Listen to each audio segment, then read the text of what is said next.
idea is to start a speaker's corner where people can just drop in. Proven this morning by me. Probably the worst time to open a business. Now that it's legal, it's nuts. Yeah, but that being said, we got a long way to go. Totally. So a couple things that we sort of have a beef with and we want to see.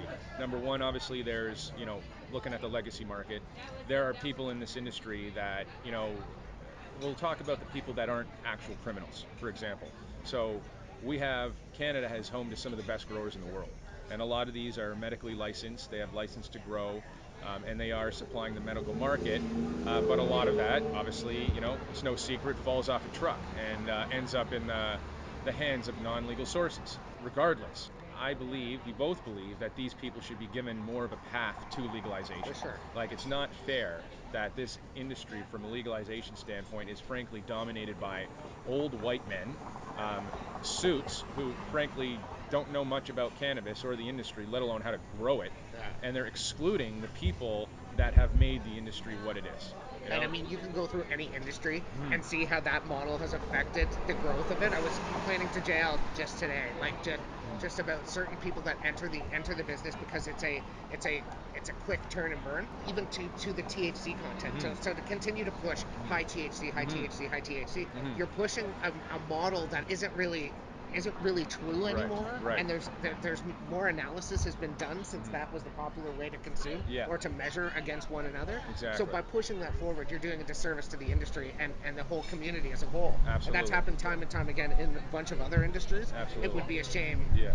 I don't think it will in this one. Like, frankly, it's a bunch of renegades, like people like us that are non-stigmatized people that dig it, that love the industry, and that would I don't want anything bad to happen to it. Yeah, absolutely. And like that being said, like, don't get me wrong, it's a highly regulated industry, and so it should be. Totally. And people from the legacy market who want to have an opportunity to get in this, namely the growers, and we're talking a lot of small batch craft growers that produce beautiful cannabis, really potent stuff with an excellent terpene profile, which we can touch on in a bit. But that they still need to follow the path to legalization. They shouldn't be ostracized because they have either some sort of record, a non-violent record, being in this industry, when here we are being legalized and we're benefiting from the fruits of the roots and labors ultimately. They should be the rock stars. Yes, exactly. They should be the people that are shepherding in a new era of growing, right? Yeah, for them to share their skill set that they were never able to share. It's just unfortunate that they have to do it in the corners of social media, where they can't be publicly celebrated. Absolutely. The other aspect which you touched on, Jordan, is this concept of pushing weed that is all about potency, right? That is probably a fraction of what makes good weed.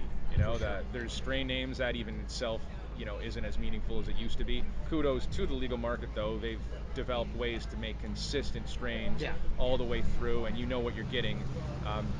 Grow no matter the grow, right? So based on the testing. But ultimately, there's this misconception with good cannabis all about being THC levels, which is absolutely ridiculous. Yeah. What really the focus should be on, and I'm sure it will happen over time, is the talk about terpenes. So in short, terpenes are the essential oils within the cannabis plant, and terpenes are within all types of plants, fruits, animals even. But these are the essential oils that really give you the experience of the cannabis plant. There's a ton of terpenes in us. Yeah, exactly. Yeah. He's filled with terpenes right now. I'm not, because I got to work soon. But it's for example, myrcene, most common terpene in cannabis. It's found in mangoes, and this is known to bring more sedative effects. You're going to feel that face high, for example. Linalool is another one. You find that in lavender, and those are going to be heavy in typical indica plants, and that's really going to be sedative. On the other side of the spectrum, you could have sativa plants that are high in pinene, for example, or limonene, which have very energizing, uplifting, euphoric effects, also antibacterial, antifungal effects. It goes on, and your experience of the cannabis is going to be dependent upon those terpenes. Totally. And you figure, so the terpene things, we've been fairly involved in cannabis, consumption of it. Terpenes hasn't been a popular thing. It's been a year, right? Maybe a little bit more on the fringes. Right. Like you had Leafly and Lift and stuff covering it at the beginning. Yeah. But in the modern iteration of what people are looking for, terpenes is now common. Right. That's what people are talking about. But that's been less than a year where it's been popular. Exactly. So Yeah. imagine that the ground that we've covered in that Mhm. short a time. Mhm. Imagine a year's time. Imagine 5 years time, Oh 10 years time, yeah. Right. where you're isolating those. I'm looking at the uptake of certain terpenes by Mhm. being vaped at a certain temperature Yes. and Yes. stuff like that. Their vapor point is Right. at a certain level that where you need to burn it at that temp. Mhm. So to think that you can get three different tries Mhm. out of one kind of bowl in a vaporizer Yeah, is amazing. absolutely. Yeah, I love that. So that really is an education aspect that needs to be brought to the market.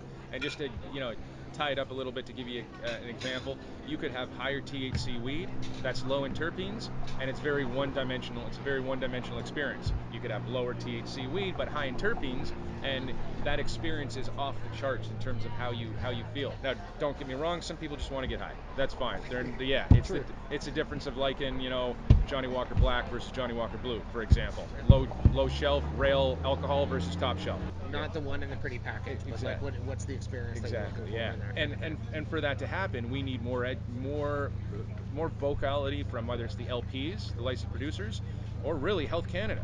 Health Canada, the government, since they are the ones legalizing this and have turned this into a rec market and are providing most of the education, we want to see more of that come to light. For example, maybe we could see the terpene profile on the bottle when they provide it, and that also goes to the thoughts around the marketing of the industry, which Yeah. is another thing that is absolutely hampered in this industry.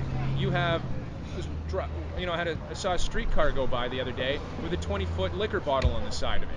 We Yeah. know the stats of what alcohol can do to people when abused. Uh, there aren't. It's not like cannabis is without risk. There obviously is if abused, but decades of research and Yeah. studies have shown that the risk is very minimal when used responsibly.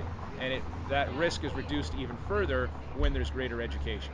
But my point of all this is why is the alcohol and tobacco industry, for example, able to market in the way they do, knowing it's an industry that kills, yet cannabis isn't allowed at all. And because of it, there's no brand loyalty. No one knows about what products are out there other than the slow and steady movement by coming into stores like Spirit Leaf to learning about it. There needs to be a greater opening of marketing so people can have a better understanding of what they're actually getting involved with. Agreed. Yeah, that's going to open up channels for like Yeah. marketing companies. There's going to be like physical marketing, digital marketing.